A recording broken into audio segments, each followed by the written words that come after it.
Olá, boa noite. Cá estamos uma vez mais nas nossas jornadas de oração. Hoje é o 17º dia. Acho eu, o 18º. É o 18º dia hoje. Hoje é o 18º dia. Até aí eu já ando com as contas trocadas e com os dias trocados. Hoje é sexta-feira. Aqui costuma-se fazer a sessão de cura à sexta-feira. Evidentemente que agora não fazemos, não é? Lá vou fazendo eu o que posso e o que não posso. Hoje é o 18º dia das nossas jornadas de oração, então nós vamos continuar.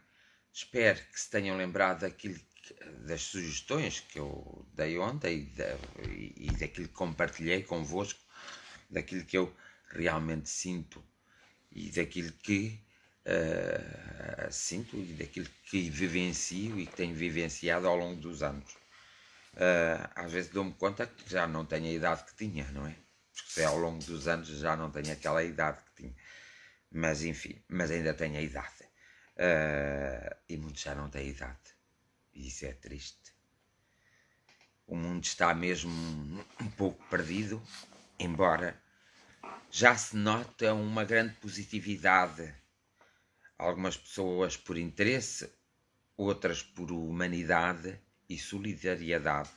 Nota-se que as pessoas estão em movimento para atacar este elemento que tanto mal provoca a esta humanidade. Como previa, o Brasil está muito mal.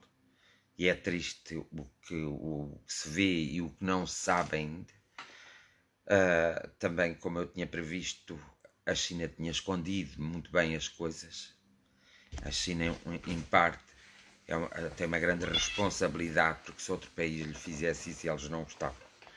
E a América está o verdadeiro caos, sendo uma potência mundial, até deveria estar a ajudar os outros países, porque quando é em guerra são eles sempre que vão ajudar todos os coisas, querem sempre se meter nas guerras, querem sempre mandar os seus soldados, querem fazer sempre tudo e numa coisa destas nem estão preparados para ajudar o seu povo e muito menos para ajudar o mundo. Portanto, não sei que potência é esta, não sei que potência é a China, não sei que potência é a Rússia, que chega numa situação destas, me deixa morrer, me deixa a mortandade a subir assim. Um dos maiores factos, além da morte provocada por este elemento nocivo, a questão da morte. A questão de nascer é uma alegria, de morrer é uma tristeza, mas mais triste é se despedirem dos seus antequeridos, quer quando estão doentes, porque depois já não se podem aproximar deles e às vezes já não os voltam a ver de forma alguma e tudo é feito assim muito rapidamente. No caso do Brasil, viu-se, no caso do Brasil, todas aquelas campas abertas 100 por dia ou 100 e tal por dia e logo a porem os caixões, não há hipótese nenhuma, logo tudo a ser resolvido, olha, na melhor forma. Mas nós esquecemos, muitas vezes as pessoas esqueceram-se, como se esqueceram dos lares da terceira idade, os lares são tão caros e às vezes, e eu ouvi isto muitas vezes, muitos filhos queriam pôr os pais nos lares porque não tinham condições físicas, psicológicas, mentais. Os pais mais doentes, estou a falar dos pais mais doentes, em lares e tinham que pagar 1000 euros e alguns 1500 e outros, era a segurança social ficava com a reforma e depois ainda tinham que pagar as fraldas e todas essas coisas. E uma coisa que me faz muita aflição é, tendo recebido todo esse dinheiro, seja qual for o lar, a mim não me importa nada, absolutamente nada, terem recebido esse dinheiro todo, os lares estarem com este problema. Não havia, as pessoas são tão egoístas e só pensaram no dinheiro que não havia uma preparação, quer para aqueles que trabalhavam nos lares, quer para os próprios pacientes dos lares. Por isso é que chegámos a este caos. E agora está tudo muito... Eu acho que as pessoas devem ser solidárias, sobretudo devem ser solidárias em grandes tempestades. Em cataclismos da natureza devem ser muito solidárias, devem-se pegar todas e unir e reconstruir países destruídos pela própria natureza. Mas num caso destes, isto é algo estar sempre preparado e os governos preparados, porque os governos levam tanto dinheiro, que uma das coisas, e vê-se pela América, que não tem um sistema de saúde como o nosso, vê-se que haverá muito mais mortes. Vê-se no Brasil que haverá muito mais mortes, porque também o sistema de saúde é precário e ninguém tomou conta. Aqui o governo é o grande responsável e só pode ser. Não pode ser mais ninguém, porque o governo deveria ter, desde sempre, até no tempo da crise que tivemos anteriormente, os governos, portanto, os primeiros ministros são todos muito culpados desta situação, porque haviam desde sempre ter preparado planos de emergência e terem-se preparado para até os cataclismos naturais, que são tantas vezes avisados e não ligam importância nenhuma, e depois eles vêm e está tudo um caos. Que foi o que aconteceu nisto. Aconteceu nisto, as pessoas agora estão muito preocupadas, muitas ao telefone, em conversa, então, mas havemos de usar luvas, havemos de usar máscaras. É que nem na comunidade científica, e há máscaras que não protegem absolutamente, protegem, é algo psicológico, protege psicológico, às vezes o proteger psicológico também é bom, mas devemos de usar máscaras, as máscaras que deveriam ser usadas são máscaras de guerra, quando se está numa guerra mesmo, em que eles mandam aqueles gases, aquelas coisas todas, eles usam máscaras para eles próprios não serem afetados e o inimigo ser. Só se for essas máscaras que sejam realmente 100% eficazes, porque as outras nunca serão 100% eficazes. E isso é uma realidade. É por isso que a comunidade médica nunca sabe. Depois dizem que nos países usaram as máscaras, tendo o devido distanciamento, é a única coisa, é o devido distanciamento e é o devido isolamento que pode travar toda esta coisa, e é o respeito que as pessoas têm que ter. Estando em isolamento, só um membro deve sair de casa com as devidas precauções, as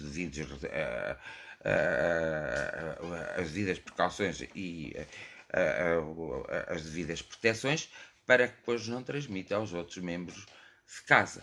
Porque numa casa onde vivem 5, 6, 7 pessoas, se uma fica infectada, vão ficar 5 ou 6 ou 7 infectados. Isso é lógico. Não é preciso ser-se muito inteligente, tem que ser alguma coisa inteligente, é verdade, mas não é preciso ser-se muito inteligente para perceber. Isso é como as doenças venéreas. Se o cônjuge tem mais do que um parceiro, evidentemente que leva a doença para casa, senão ninguém tenha dúvidas. Agora, eu acho é que os governos que nós tivemos no nosso país, nós não somos mais nem menos do que os outros, mas nós tivemos muitas possibilidades depois do 25 de Abril, houve muitas possibilidades depois de entrarmos na comunidade europeia. Muita gente se esquece, nós recebemos muito dinheiro da Europa, muito mesmo, e esse dinheiro não foi aplicado onde havia de ser. Muito desse dinheiro foi aplicado a destruir aquilo que hoje precisávamos para autossustentarmos-nos.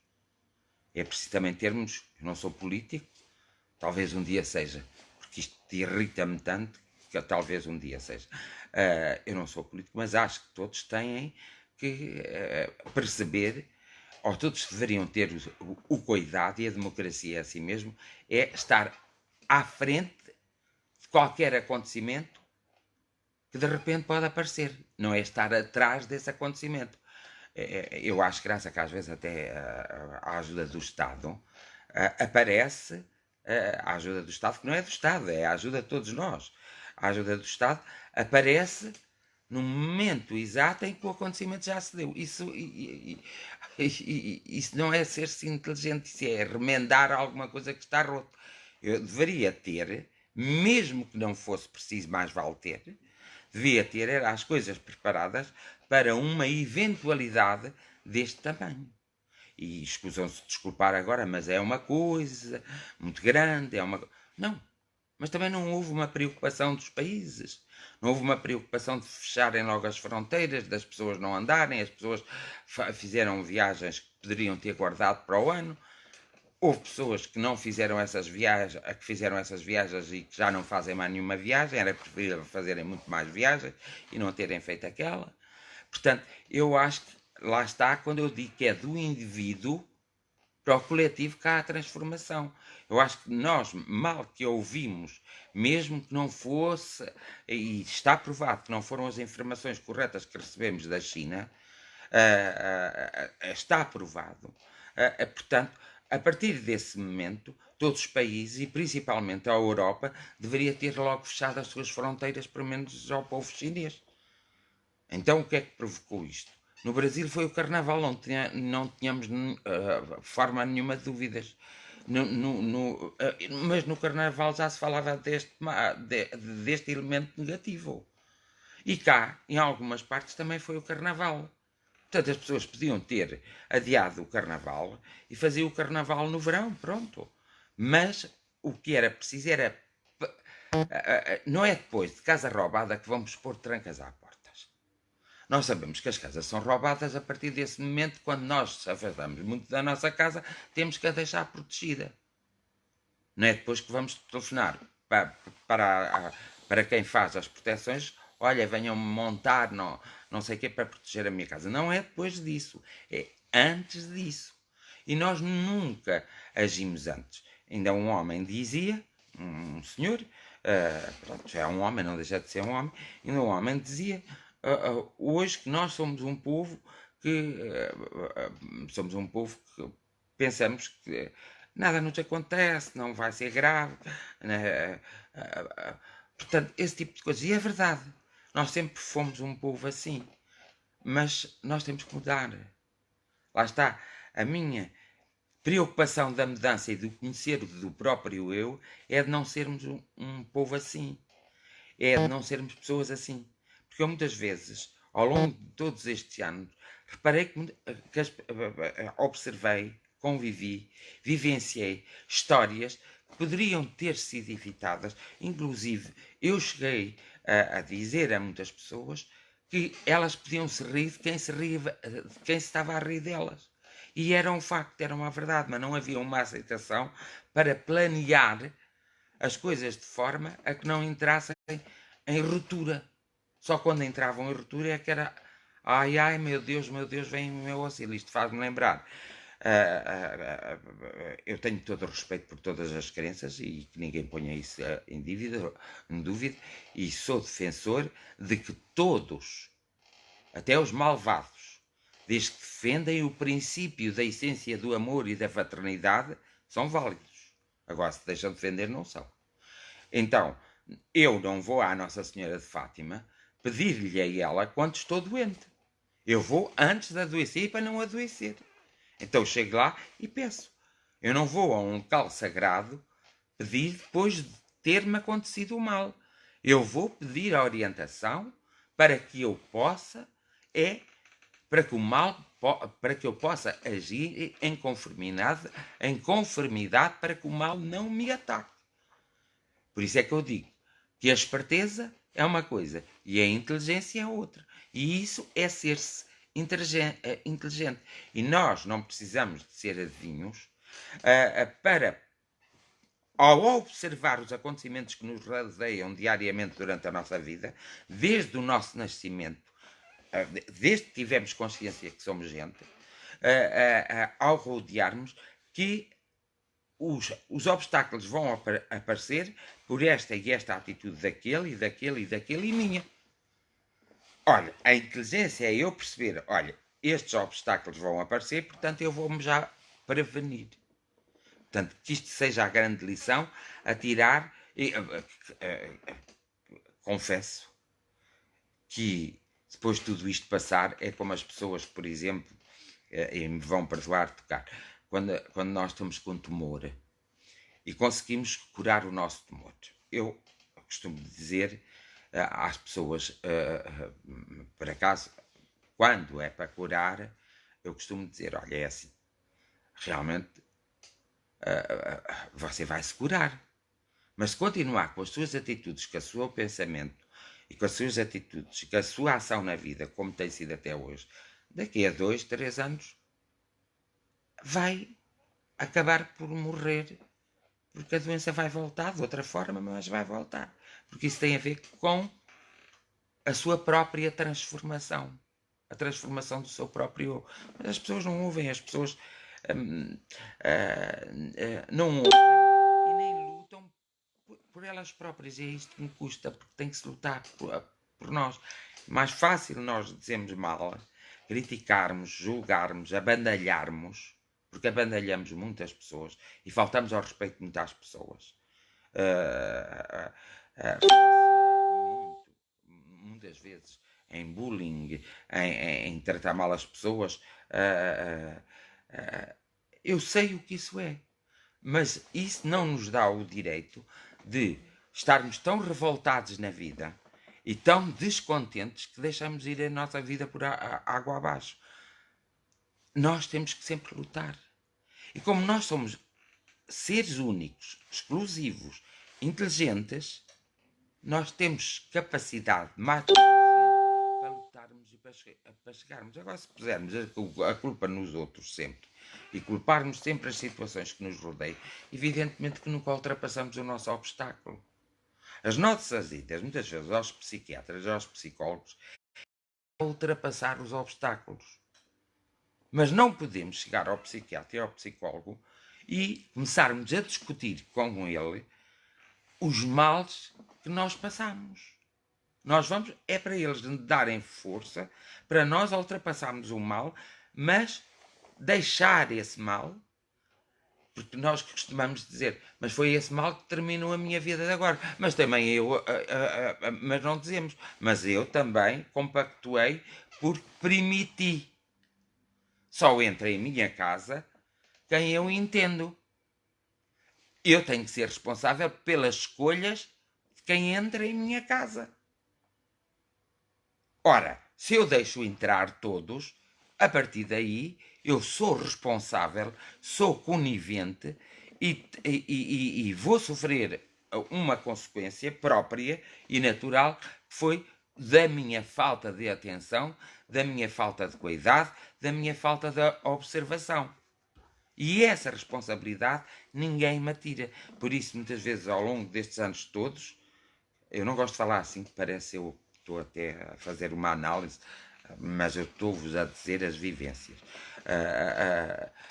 Durante todos estes anos todos, vi muitas pessoas perderem-se, por isso mesmo, vi muitas pessoas que podiam estar muito bem e que não estão e nunca mais tiveram por causa dessas atitudes, e vi e percebi que as pessoas só entendem aquilo que lhes convém. Elas querem as coisas para o imediato, elas querem as coisas para ontem, elas querem as coisas que aconteçam as coisas, sem elas fazerem nada. É muito melhor pôr a responsabilidade nas mãos dos outros, ou então pedir às pessoas, por exemplo, uma história engraçada que vocês devem saber. Eu nunca me preocupo porque há coisas mais importantes para saber. Mas, por exemplo, parece que há um senhor em Fátima que põe umas velas a arder, as pessoas pagam, e ela agarra nas velas e põe lá a arder, e até manda uma fotografia que pôs a vela a arder. Acho eu, mas alguns de vocês devem saber. Põe a vela a arder pela pessoa que está longe e que não pode lá estar. Opa, cada um de nós pode ir muito bem a Fátima e pôr as velas a arder conforme a sua fé, e pôr a arder por pessoas que não conhecemos de lado nenhum. Afinal de contas, o que é que em Fátima, o que há de extraordinário em Fátima? Ou em Bom Jesus de Braga, ou na Nossa Senhora da Aparecida, ou na La Salette de França. Acho que é a La Salette de França. O que é que há de comum nisso? É as pessoas se convergirem e focalizarem num lugar onde as pessoas depositam toda a sua força, toda a sua esperança, toda a sua angústia, toda a sua alegria, toda a sua tristeza. Há ali uma focalização de energia tão grande que qualquer pessoa, mesmo por mais insensível que seja, ao chegar àquele espaço, absorve essa energia. Energia que nós devemos às vezes visitar, devemos também emanar a nossa energia e devemos também ter o respeito por quem pisou aquele chão. Porque as pessoas pisaram, muitas vezes, às vezes eu dou-me conta, nas minhas viagens, me dou conta a estar em espaços assim, e o que se aproveita é isso mesmo, é essa energia, é essa força que as pessoas têm, e que vão ali depositar, arranjaram aquele foco, e isso é positivo, é até muito positivo, desde que saibamos fazer as coisas, e não é quando uma das coisas que assombrou de uma maneira positiva o Santo Padre foi realmente aquele facto religioso de haver a procissão das velas. Ele nunca tinha visto isso e ficou muito admirado. Aquelas velas todas acesas, aquele momento, se todos estiverem compenetrados, é um momento energético dos momentos mais belos, tanto ali em Fátima como noutras partes do mundo. É um dos momentos mais belos, energéticos, de amor fraternal, que não passa pela cabeça de ninguém. Mas não podem estar preocupados se estão sentados, se estão em pé, se um está a estrofar, se o outro passa. Pessoas deviam ter respeito. Porque se tivessem esse respeito com o andamento quando se juntam, agora podiam andar mais descansadas umas que as outras, porque se tivessem esse respeito, também tinham logo o respeito da distância que se tem que ter. Nós sabemos que o vírus sofreu uma transmutação. O primeiro vírus era o vírus do coronavírus. O segundo vírus é o Covid, que é o mesmo vírus, mas seja, a transformação que se fez foi o Covid-19.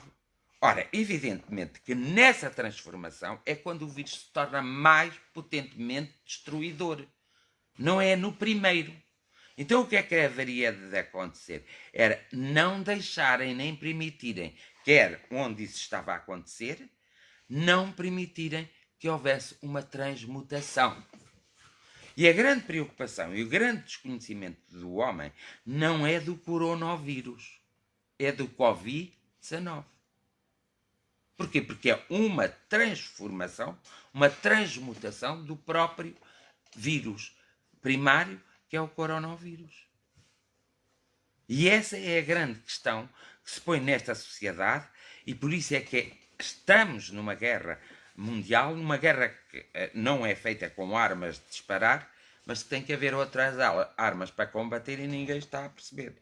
Depois vieram grandes dirigentes do mundo, mas isto não é nada, até nós tivemos dirigentes, pessoas dos nossos governos, aqui não vem aparecer nada, aqui não vai acontecer nada, nós não vamos ser atingidos. A verdade é que nós estamos a ser atingidos.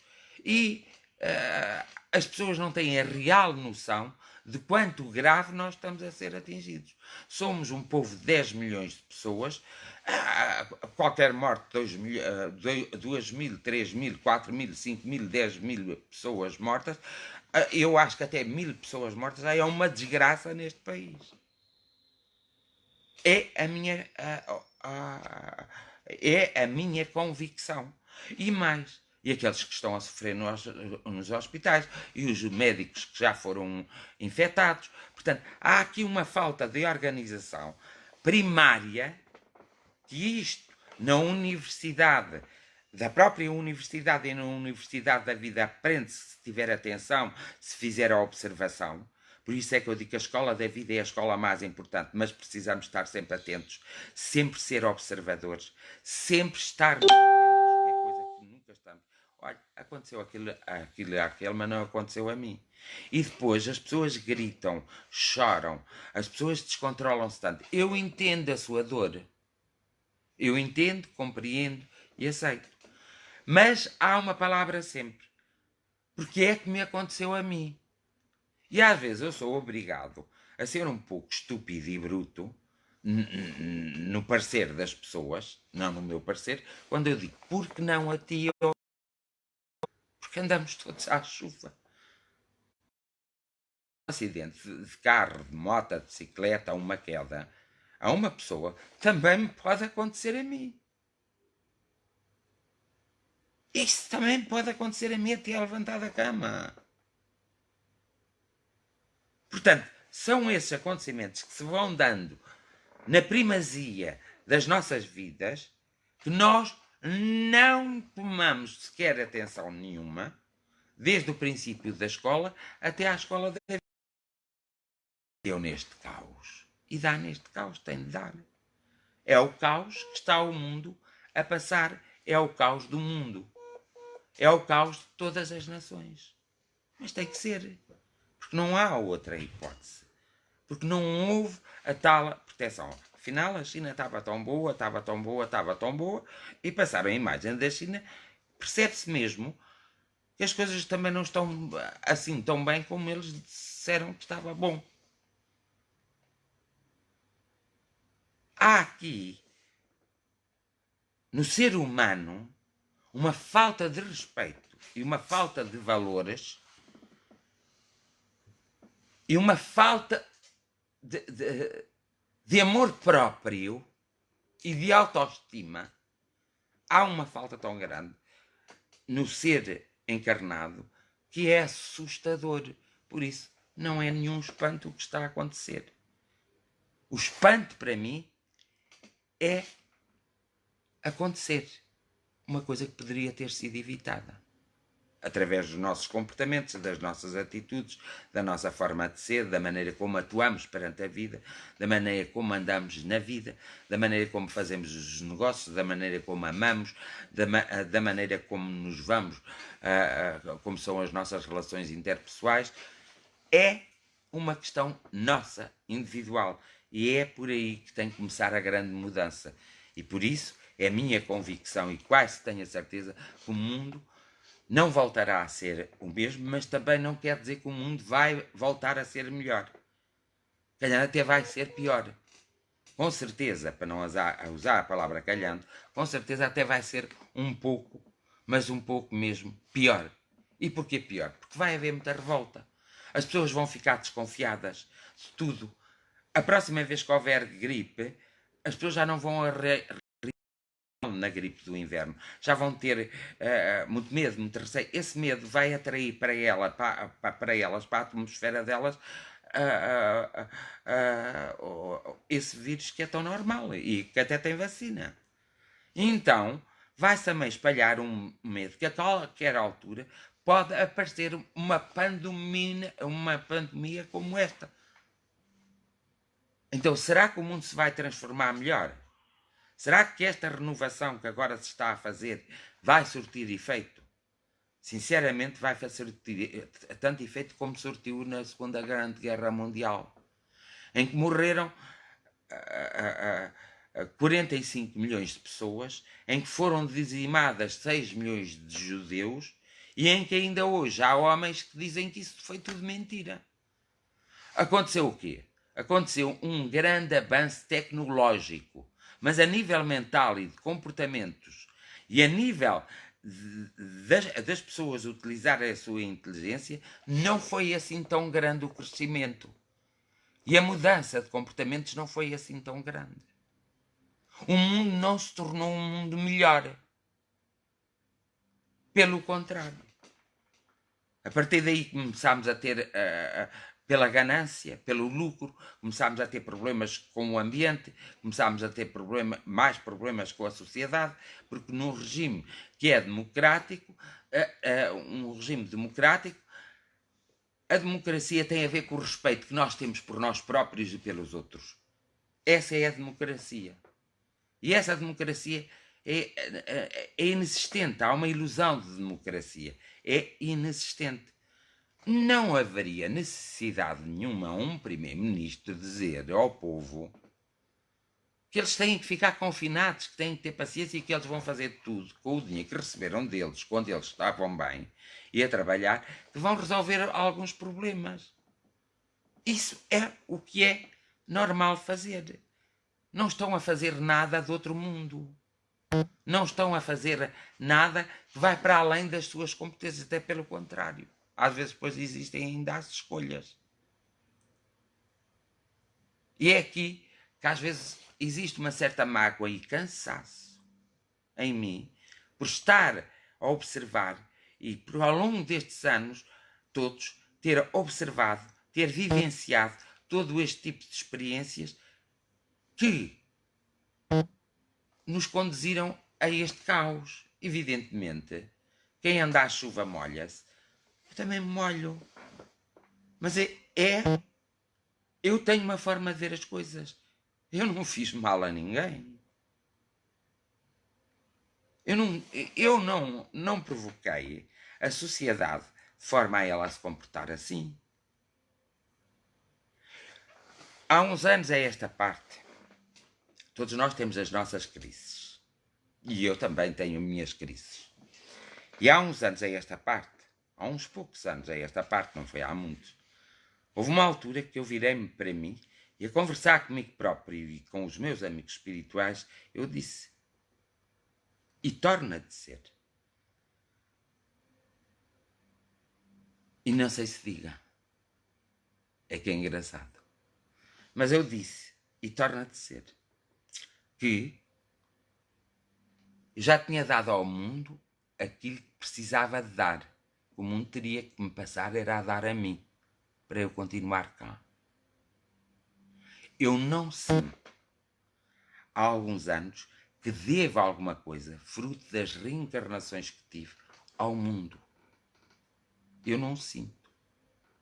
Se alguém deve a alguém, para soldar as contas, não deve ser assim que se dizem, mas peço desculpa, saudarem, não é saudade de saudar, é para equilibrar as contas, desculpa.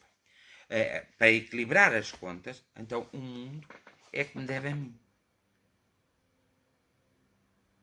Ora, isto para vos dizer o quê? Agora repensem e vejam o que é que vocês devem ao mundo e o que é que o mundo vos deve. Então, nesse sentido, comecem a equilibrar-se.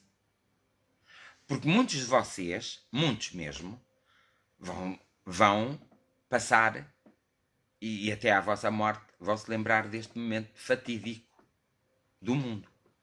E depois é as descobertas, ou seja, aquilo que é real que vai aparecer. Deixa de ser teorias da conspiração, como vai aparecer. Eu cada vez que me lembro, eu peço desculpa de vos estar a incomodar muito, mas já vou fazer a oração. Eu cada vez que me lembro, quando caíram as torres, eu agora ia dizer as torres de Belém, imaginem só, me perdoem o meu cansaço e a minha dislexia, porque até hoje estou com um bocadinho de síndrome vertiginoso, por isso tenho que me desculpar. Então, mas eu assumo, se eu estou bem, eu estou bem, se estou menos bem, eu assumo. Quando caíram as torres lá na América, eu vi-as cair, vi tudo em direto. Eu disse logo, isto não é um ato terrorista. Com muita tristeza minha, isto é os americanos, porque têm alguma coisa para resolver, e depois é que percebi que era a economia deles que estava em baixo e isso deu-lhes um jeito enorme. Portanto, da maneira como as torres caíram, eu disse só supostamente o Deus tivesse descido ali com duas mãos enormes e carregasse aquilo para aquilo cair assim. Porque a forma que as torres caíram sobre si próprias, que se chama inclusão, só se dá se houver armadilhamento nas próprias torres. Toda a gente começou com as teorias da conspiração. Mas passado estes anos todos nós sabemos a verdade. E todos sabem a verdade. E a verdade é a verdade. Aquilo foi orquestrado com os Estados Unidos juntamente com aqueles da Arábia. Eles punham uma parte do plano e os Estados Unidos puseram outra. E nessa altura, se bem me lembro, morreram 3.000 e tal pessoas. E o horror da morte ainda hoje está em mim. E eu não estava lá. Mas por esta linha de afinidade que eu sempre tive na vida, eu consegui, eu afinizei-me de tal forma que ainda hoje tenho um certo sofrimento e nunca esqueço essas pessoas. Houve pessoas, para não morrerem queimadas, que começaram a saltar pelas janelas fora. E eu quando via aquele salto eu sou capaz, se eu soubesse desenhar, era capaz de o desenhar. E vejam os anos que passaram. Então, é estas coisas que o homem faz a si próprio, pela ganância do dinheiro e pelo equilíbrio, que origina este estado de sítio. E quem é o homem? Somos todos nós. Somos nós que vivemos nesta sociedade. Nós somos responsáveis. Eu já reparei que ninguém dá nada a ninguém. E já reparei que não há almoços grátis. Há muitos anos. Mas uma coisa é certa. A verdadeira solidariedade, quer a nível material, quer a nível espiritual, é aquela que vem descrita nos livros, mesmo que fosse inventada pelo homem, mesmo que o grande líder de há 2.000 anos atrás, que foi Jesus, não o tivesse dito, é uma grande verdade. O que a tua mão der, a outra não pode ver que dá. E nós não fazemos isso. Nós damos à espera de retorno. A verdadeira solidariedade é dada sem se esperar nada em troca. Porque o próprio movimento energético recompensará sempre todas aquelas pessoas que, de algum modo, praticam essa solidariedade. Porque essa solidariedade não é só material, é também espiritual. E nós sabemos como funciona a solidariedade humana. O ser solidário com alguém no aspecto de dar alguma coisa a alguém. Nós, se analisarmos e se formos por aí a observar, quando as pessoas juntam bens, dinheiro, para ajudar aqueles mais necessitados, nós vamos ver que muitos dos bens são estragados, outros são recolhidos por quem não precisa, outros são divididos por cunhas, porque nós temos muito essa coisa de cunhas e também, mas em toda a parte do mundo é assim, as pessoas são mais invejosas, a inveja é a pior praga da humanidade. Portanto, acaba sempre aquilo que foi junto não chegar ao destino. É por isso que não se consegue aniquilar a pobreza. Se eu não consigo aniquilar a pobreza, como é que eu quero fazer a desintegração deste elemento nocivo? Esta é a minha pergunta. E é aqui que está a minha preocupação, a minha ânsia, o meu cansaço. É como é que eles vão conseguir fazer face à desintegração deste elemento tão negativo, de que, se quando fazem caridade e solidariedade, não a fazem no sentido humano e espiritual. Porque do humano tem poucas coisas. Eu admito que há sem-abrigos que têm que viver mesmo na rua, porque eles querem experienciar isso. E que há pessoas que têm que ser mesmo toxicodependentes, têm que ser mesmo... têm que ter algum aditivo qualquer, como eu tenho o aditivo de fumar. Sim, porque eu às vezes fumo um cigarro. Faz de conta que não fumo nada, mas fumo. E às vezes até fumo mais que uma, não faz mal. Faz mal. Faz mal. Eu um dia vou ter que... o meu corpo um dia vai se zangar comigo e vai dizer assim: Fernando, tens que sair daqui porque nós já não te queremos cá. Pronto, depois aí deitam e põem-me uma terra em cima e pronto, acabou-se. Eu tenho essa consciência. E eu não vou negá-la. Agora, o que mais me custa é como é que estas grandes organizações, porque é fácil, se eu tiver 2 bilhões de euros, não me custa nada dar 1 bilhão de euros a um país até para ele se levantar. Ai, não me custa nada. Eu tenho 2 bilhões, ainda tenho mais todas as coisas. Isso não é solidariedade. Isso é uma obrigação. Todos deveriam sentir-se na obrigação, os mais ricos dos mais ricos e os ricos médios deveriam ter sentido de obrigação de compartilhar aquilo que eles muitas vezes se aproveitaram porque tiveram olho para o negócio, dizem alguns. E agora alguém estava-me aqui a dizer, mas eles tiveram olho para o negócio. Pois é, mas não é só ter olho para o negócio. O sentido da humanidade, o sentido de eu ser um ser humano, de eu ser um ser que também me vou desintegrar, de eu ser um ser que tem um princípio, um meio e um fim aqui na Terra, o sentido de que, quando eu fui pequeno, meus pais tiveram que me tratar, minha mãe me teve que amamentar, meus pais deram-me o essencial para me calçar, vestir e me alimentar. A sociedade ajudou-me nos meus estudos. Podia não me ter ajudado e mais nada, mas nos meus estudos, ou proporcionou-me, nos meus estudos, já basta aqueles que não, ou proporcionou-me um meio de eu me sustentar e de ganhar a vida. Eu tenho que estar grato.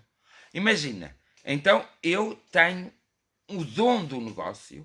Quando eu começo a fazer um negócio, eu acabo por conseguir os 2 bilhões de euros. Mas eu tenho que reparar que não fui eu sozinho que fiz aquele negócio. Eu tive empregados, tratei-os bem, paguei-lhes os ordenados justo, fiz-lhes os descontos que tinha que fazer para eles quando fossem mais velhos terem uma garantia do fruto do seu trabalho. Me preocupei se eles tinham filhos ou não tinham, se tinham filhos doentes, se tinham filhos que não tinham as suas capacidades, como eu tenho. Tive alguma preocupação disso? Não tive, pois não. Então eu nunca vou ser solidário, nem nunca vou ser um bom gestor, nem vou, e muito menos eu alguma vez vou ser um bom ser humano. Chocou-me muito, muito mesmo, saber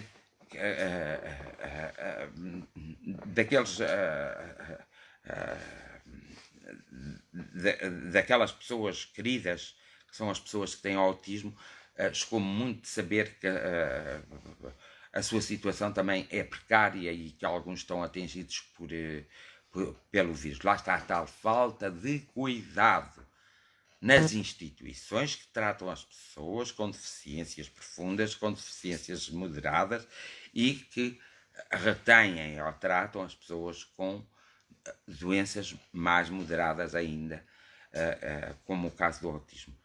Há uma falta de pensar que tudo vai correr sempre bem. Não vai. Não vai porque eu nunca vi ninguém, nem nesta e nem noutras reencarnações, a ficar eternamente na Terra, a não ser como espírito encarnado. Mas sempre em corpos diferentes, com nomes diferentes, com sexo diferente, com situações diferentes. E isso vi. Mas nunca vi ninguém, por exemplo, na Bíblia, uma parte da Bíblia está escrita assim. Lá um dos homens durou 300 anos. Mas vocês pensam mesmo que alguém durou 300 anos nesta Terra? Para que tivesse durado 150 anos, eu ainda ponho essa hipótese. Mas 300 anos não a ponho porque o corpo não aguentava. Nós sabemos que as pessoas mais velhas muitas vezes chegam aos 110, 115 anos. Não sei se algumas chegam aos 120 anos. Agora, naquele tempo que havia menos condições, as pessoas durariam 300 anos e eram mais saudáveis? Não. Não, porque até a esperança média de vida para eles era muito mais curta do que é hoje. Hoje nós duramos mais do que eles duravam. Há países que a esperança média de vida são 45 anos. É estas coisas que nós não queremos nos preocupar, não queremos pensar e não queremos saber. São estas coisas que às vezes têm um reflexo negativo e uma consequência negativa na nossa vida. Por isso é que eu alerto, e sempre alertei, desde que me conheço, à mudança. E a mudança é do interior para o exterior, ao perdão, ao amor, à compreensão, à compaixão, à oportunidade. Porque são as únicas formas que, na verdade, conforme a nossa vida vai decorrendo, vai nos fazendo sentir vivos e que vale a pena estarmos aqui. Tanto que aqueles que acham que não vale a pena escolhem as formas mais mirabolantes para fugirem da própria vida. Que era uma coisa que nos devia preocupar muito. Mas muito mesmo. Porque quem sou eu para provocar alguém? A sensação ou o sentimento que essa pessoa não presta, que essa pessoa tem é que desaparecer no mundo. Quantas vezes vocês dizem uns para os outros: tu havias de morrer, eu detesto, eu tenho ódio de ti, só morrer. Quando nós entramos neste estilo de pensamento, mesmo só de pensamento, não digo que seja de coração, porque se mete o coração aí, está tudo estragado. Quando nós entramos neste tipo de pensamento, vamos esperar que venha a nós o quê? Esse pensamento mesmo. Não tem outra hipótese. Consoante eu faço, eu acho, consoante aquilo que eu causo, tem a consequência. Aquilo que eu causo tem que sofrer a consequência. E essa é a grande verdade da nossa vida. Mas pronto, não estou aqui para dar lições a ninguém, porque vocês é que têm que descobrir por vocês próprios. Posso vos ajudar, posso estar aqui para conversar convosco, posso vos dizer assim: tenham calma, vejam, porque sei que há um tempo próprio para tudo, há um tempo próprio para as coisas acontecerem, há um tempo próprio para se dar de determinado acontecimento, há um tempo próprio para nascer e há um tempo próprio para morrer. Há um tempo próprio até para nos casarmos e há um tempo próprio para sermos pais. Como houve um tempo próprio para sermos filhos. Há um tempo e o tempo não é igual para todos. É igual universalmente pelo relógio e pelas obrigações sociais. Mas no interior de nós o tempo é sempre diferente. Só que uns assumem o seu próprio tempo e outros assumem o tempo temporal da universalidade do mundo. Gostaria que pensassem sinceramente naquilo que eu ontem fiz, tentei vos transmitir, e que pensassem seriamente naquilo que eu acabei de dizer, que já nem me lembro. Algumas coisas já não me lembro, confesso. Mas sei elas, e estão cá. E gostaria, para quê? Porque só assim é que nós vamos combater esta situação e não a agravamos. Nós não podemos agravar esta situação, porque não temos condições, a nível de medicina, a nível da ciência, a nível de hospitalização, não temos condições para haver esta pandemia. Olha, já nem sei dizer o nome. Esta desgraça, pronto. E a prova disso, vejam quantas pessoas morrem por dia em Itália. Vejam quantas pessoas estão a morrer em França. Vejam quantas pessoas estão a morrer na América. Vejam quantas pessoas estão a morrer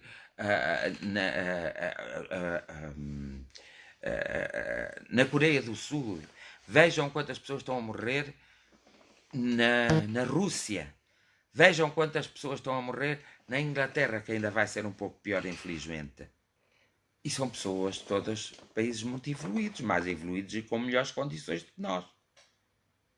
Mas nestes casos da pandemia, as condições são iguais. Se não houver condições, não se consegue combater. E esta é a grande desilusão. Por isso é que eu tenho algo que é a oração. A oração é uma força poderosa. Então a oração que vem da profundeza da nossa essência é ainda muito mais poderosa. E aí, eu creio que todos os movimentos das diversas ideologias, até dos ateus, que estão com o pensamento no amor, que isso resolverá, através da intuição, através daquilo que parece que é um acaso, vai resolver esta pandemia. Mas só assim. E aí sim, quando há alguns líderes mundiais que começam a dizer que só um milagre, aí sim, acredito que o milagre se dê. Porque a fé antecede sempre o milagre. Por isso é assim. Está escrito que alguém disse: eu te ajudarei e te acompanharei por sempre. Mas dá-me a tua mão, depois eu estenderei a minha. Não está escrito o contrário. Eu dou-te a minha mão e tu estende-la para mim. E as pessoas fazem sempre ao contrário. Portanto, o primeiro passo é dado por nós, quer a nível psíquico, mental, espiritual, quer a nível das nossas crenças, quer a nível educacional, nós renovarmos a nossa educação, quer a nível de estruturas de educação das escolas, de estruturas políticas, a renovação tem que se dar na individualidade de quem está nessas estruturas. E o egoísmo, a ganância e o lucro desmesurado e o aproveitamento, que toda a gente acha que é giro, olha, só vou aproveitar a oportunidade. Pois é, mas isso é ser-se esperto. Isso vai dar mau resultado. Agora, a inteligência não dá mau resultado. Temos que olhar para as coisas com inteligência. Então eu posso fazer algo hoje que não me vai dar absolutamente lucro nenhum. E mais tarde, algo acontecerá que me vai dar o necessário para a minha sobrevivência. E é isso que interessa. No fundo, interessa é que todos nós vivamos com as regalias necessárias para termos uma vida que possamos saltar, correr, brincar, que possamos cantar, quem souber, pintar, que possamos dançar com o respeito uns dos outros e com as trocas de conhecimento uns dos outros, que isso é que é maravilhoso e isso é utópico. Para alguns será. Até para os mais convenientes. Para os espertos, então é muito utópico. Para os inteligentes, não. É uma certeza. Uma certeza absoluta. Até é mais certo do que a própria existência da individualidade que muitos denominam Deus. Porque para mim Deus não é um homem, não é um ser parecido com o ser humano. Deus é um conjunto de forças. É uma união de conhecimentos. É um conjunto energético. Por isso é que Deus faz parte integrante de nós. Mas o diabo também é. O Beelzebub também é. Também é um conjunto de forças, um conjunto de conhecimentos. E uma união. Só que uns têm um caminho, um objetivo, que é a ganância, que é o fazer mal, a maledicência, a inveja, o ciúme, o ser-se chique esperto. O diabo é mais o chique esperto. Deus é o mais inteligente. E agora como é que vamos fazer isto? Como nós fazemos parte integrante do diabo e de Deus, vamos nos transformar e transformar o nosso caminho, sobretudo naquilo que será melhor para nós. E nós sabemos, ou deveríamos saber, alguns não sabemos, o melhor para nós é estarmos em paz connosco próprios. E aí não tem a entrada do diabo. Aí tem a entrada de Deus. Portanto, o diabo é o ódio e as suas ramificações, porque o ódio é uma árvore que tem muitas ramificações, o amor é Deus, que também tem muitas ramificações. E a nossa luta de aprendizagem na Terra é nesse conceito mesmo. E é por isso que nós, num momento, conseguimos odiar e noutro momento conseguimos amar. É o único ser que consegue ter esses dois sentimentos em si próprio. O amor e o ódio. A alegria e a tristeza.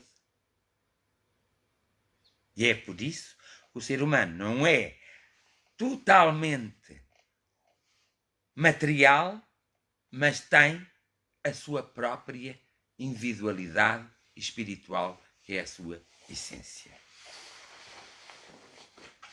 Vou só aqui beber um bocadinho de água. E vou fazer a oração, porque não vou estar a ocupar mais o vosso tempo, porque amanhã vamos voltar para a 19ª, acho eu, jornada de oração, e mais algumas coisas vos trarei.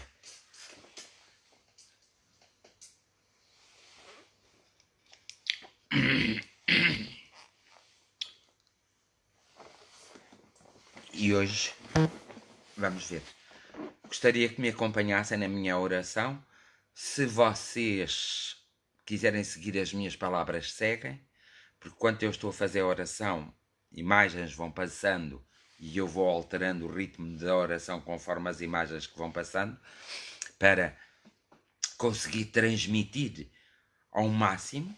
Por isso é que eu às vezes peço para vocês fazerem as partilhas, que é para conseguir também chegar ao máximo, e pelo menos há muitas pessoas que precisam de uma palavra amiga e precisam de não sentir sozinhos, assim como eu não me quero sentir sozinho, também eles precisam de não sentir sozinhos, e é por isso que eu às vezes apelo para que vocês façam a partilha destas jornadas de oração, para que nem que seja mais tarde, quando houver pessoas aflitas, sem querer encontrarem e ouvirem e encontrarem-se consigo próprio. E isso é extraordinário, e nós não precisamos saber que isso aconteceu. Aconteceu, aconteceu. Aconteceu. É o amor e nada mais. Hoje, nestas jornadas de oração, queria-me dirigir a vós, senhores da luz, senhores da terra, senhores dos céus e senhores de todos os espaços habitados e de todos os espaços imaginários, senhor de todos os mundos paralelos, senhor de todas as criações, senhor de todos os animais e de todas as florestas e de todas as águas, senhor de todas as terras, senhor de todas as pessoas, ó Senhor dos senhores, por favor, estamos num período tão crítico que nós, também sendo senhores de nós próprios, não conseguimos discernir e entramos em pânico com muita facilidade e desequilíbrio.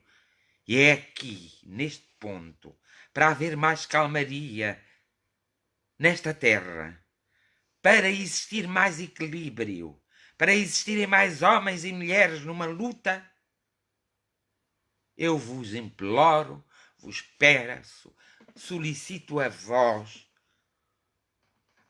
solicito a essa energia que muitas vezes nos toca no nosso corpo e a maior parte das vezes na nossa essência, que nós nem sequer damos por ela, muitos de nós.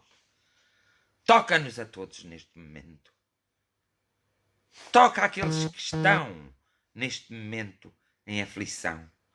Toca todas aquelas aldeias, aquelas vilas, aqueles bairros de grande pobreza, de extrema pobreza, onde o sofrimento é maior.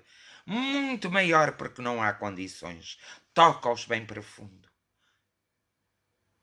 Toca todos aqueles que nessa brutalidade se vão embora. Toca-os para encontrarem o caminho de regresso ao seu lar. A pátria espiritual. Toca-os para que eles se curam e se possam fugir para recantos onde não possam ser tocados por esse agente destrutivo. Toca seus familiares para que se acalmem, serenem e tranquilizem. Ó Senhor da fé, Senhor de todas as fés, todos os credos, toca o ser humano, toca no coração, toca na mente, toca na essência, toca no corpo. Neste momento há um toque que é necessário. Ó Senhor dos ventos, ó Senhor dos elementos, abraça-os. Não tens um abraço igual ao nosso, porque nós temos mãos e braços para abraçar-nos.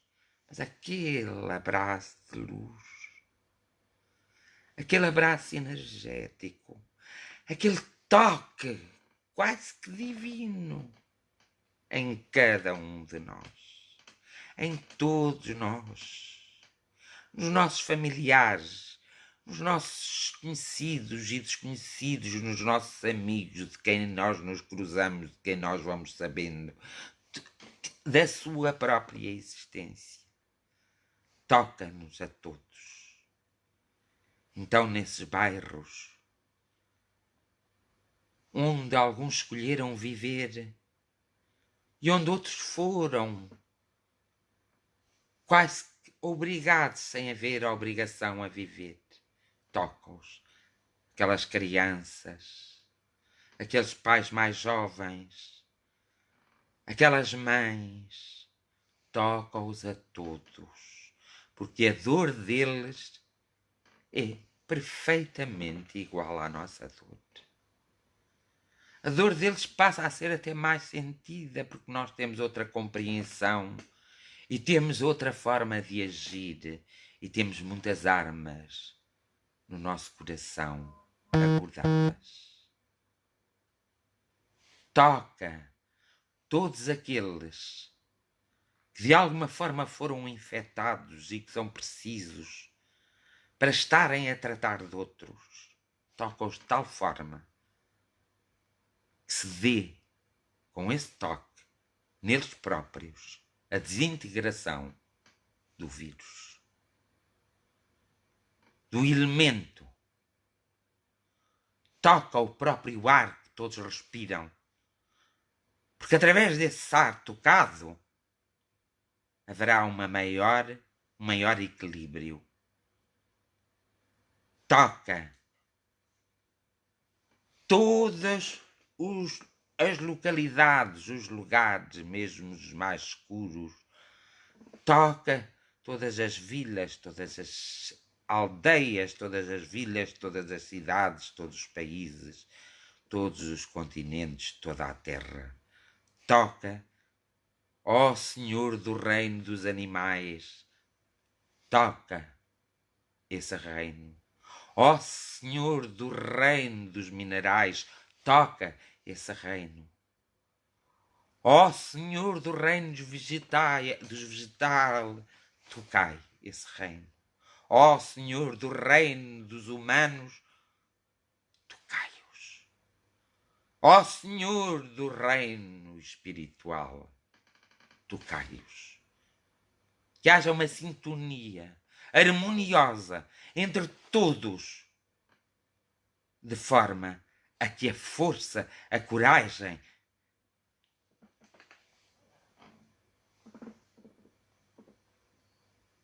a energia sentida do interior de cada um possa ser receptiva e ser tocada. Ó vós,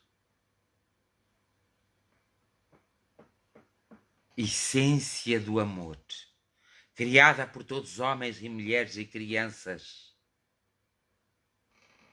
tocai-nos e despertai em cada um de nós. Ó Senhor do esclarecimento e da sabedoria e da bondade, da alegria, ó Senhor da cura, ó Senhor da resolução, ó Senhor de todos os senhores. Tocai cada coisa, tocai o coração, tocai o homem, a mulher, a criança e tocai toda a nossa comunidade, o nosso mundo terreno e todos os que nele habitam. Eu vos agradeço de todo o meu ser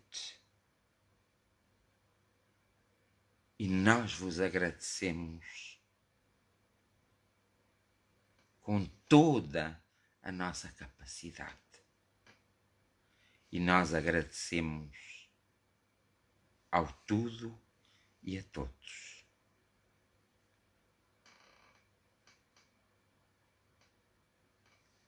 A minha mais profunda gratidão, a nossa mais profunda gratidão. Que a paz se faça sentir.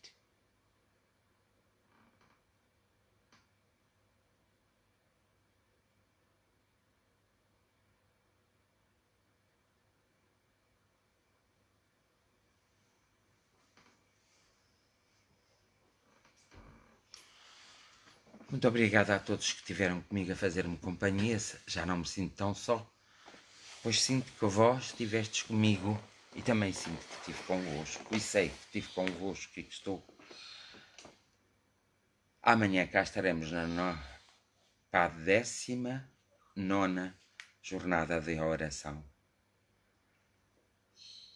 Consciente, e eu estou, espero que vós me ajudais nessa consciência, e estáis também consciente da calmaria descida durante a noite e durante o dia.